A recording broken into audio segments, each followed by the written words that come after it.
Selamat mendengarkan podcast ini. Shalom, Kamis 24 Maret 2022, manusia yang berkualitas. Bapak, Ibu, Saudara yang dikasihi Tuhan, hidup kita akan menjadi lebih berkualitas kalau kita menjadi manusia-manusia yang menyembah Allah. Manusia yang menyembah Allah itu bukan hanya bisa berbahasa roh. Ingat, banyak bahasa roh palsu. Manusia yang berkualitas juga bukanlah seseorang yang cakap menyanyi, hafal syair lagu-lagu rohani, bisa mengucapkan kalimat penyembahan dengan fluktuasi nada. Manusia yang berkualitas adalah manusia yang benar-benar mencintai Allah. Rindukah kita menjadi manusia yang mencintai Allah? Sampai Bapa bisa merasa bahwa kita mencintai Dia. Betapa beruntungnya menjadi orang yang mencintai Allah melebihi cintanya kepada siapapun dan apapun. Sesuai dengan firman-Nya dalam Matius 22 ayat 37, kasihilah Tuhan Allahmu dengan segenap hatimu dan dengan segenap jiwamu dan dengan segenap akal budimu. Apalagi jika ini dikaitkan dengan identitas kita sebagai anak-anak Allah yang juga mempelai wanita Tuhan Yesus, seperti yang dikatakan dalam 2 Korintus 11 ayat 2b, karena aku telah mempertunangkan kamu kepada satu laki-laki untuk membawa kamu sebagai perawan suci kepada Kristus. Bapak Ibu, kalau sampai kita bisa mencintai Dia lebih dari mencintai apapun dan siapapun, dan Allah pun merasakannya, sungguh luar biasa.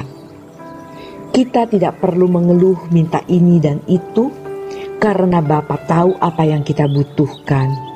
Allah tahu apa yang kita perlukan. Namun tanpa sadar, kita sering membawa diri kita berada di luar pagar, di luar rumah, tidak di dalam rumah. Mestinya kita ada dalam rumah dan masuk ke dalam hati Allah. Kita boleh dan bisa punya banyak masalah. Tetapi kalau kita datang kepada Tuhan, jangan kita hanya sibuk membawa masalah hidup, tetapi sibuklah memperkarakan bagaimana kita bisa masuk di hati Tuhan. Ini merupakan sebuah pengalaman nyata, bukan fantasi yang diteorikan, bukan hanya sesuatu yang dipercakapkan. Menjadi mempelai Kristus adalah sebuah realitas di mana kita bisa memiliki hubungan dengan Dia. Saudara-saudara, kita bisa tidak memiliki siapa-siapa dan tidak memiliki apa-apa. Tetapi kalau kita menjadi mempelai Tuhan Yesus, kita punya pegangan.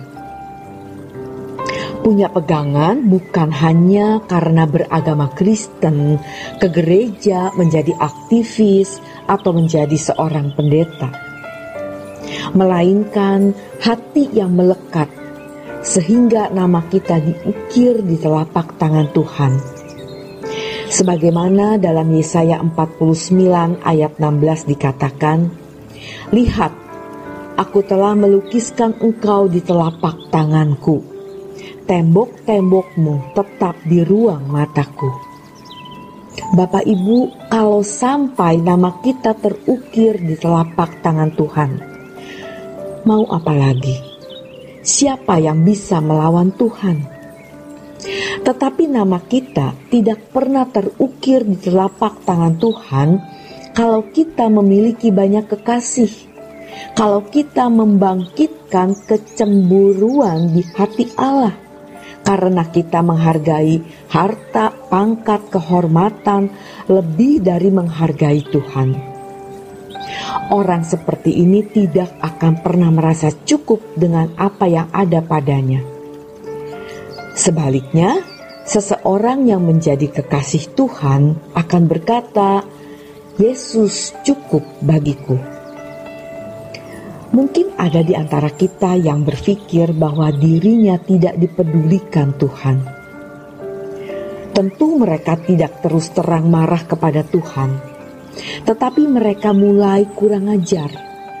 Mereka menganggap Tuhan itu tidak ada atau tidak perlu ada. Dan biasanya mereka jadi sembarangan hidup, tidak benar-benar mau hidup suci. Mereka bergantung pada kekuatan manusia. Bapak Ibu, semua kita tentu pernah mengalami kebodohan-kebodohan seperti itu. Namun sekarang jangan lagi. Kita tidak mau sama seperti kemarin. Oleh karena itu, kualitas hidup kita tergantung dari sedalam apa kita mengasihi Allah. Dengan hati yang mengasihi Allah, kita akan bisa menemukan hubungan sebagai kekasih, sebagai mempelai, dan kita bisa hidup suci. Bukan karena terpaksa, melainkan karena itu adalah sebuah kebutuhan. Sampai kita bisa merasakan bahwa kita membutuhkan Tuhan lebih dari membutuhkan oksigen yang kita hirup, lebih dari darah yang mengalir di tubuh kita, lebih dari air yang kita minum. Bapak, Ibu, saudara-saudara yang dikasihi Tuhan, kalau kita mencintai Tuhan dengan sungguh-sungguh, kita bisa meledakkannya di dalam diri kita. Kita bisa menggoreskan dalam diri kita. Kita bisa berkata, "Aku mencintai Engkau Tuhan. Aku mau mencintai Engkau Tuhan." Ledakan itu, dan kita tidak akan sama lagi. Dan Tuhan akan merasakan bahwa kita sungguh-sungguh mencintai Dia. Dia akan membuat berbagai masalah dalam hidup kita, supaya cinta kita menjadi bulat. Tetapi Dia akan melindungi kita dari semua bahaya. Dia tidak akan memanggil kita pulang sebelum kita siap. Dia akan mempersiapkan kita ketika kita meninggal dunia, karena kita adalah kekasih-Nya. Bukan hanya kita yang ingin memandang wajah Tuhan Yesus. Ia pun rindu memandang wajah kita. Betapa berbahagianya kita ketika Tuhan Yesus membawa kita di antara orang-orang saleh di surga dan para malaikat yang berkasa dan agung. Hari ini kita masih punya kesempatan. Jangan kita sia-siakan. Demikian kebenaran firman Tuhan pada hari ini.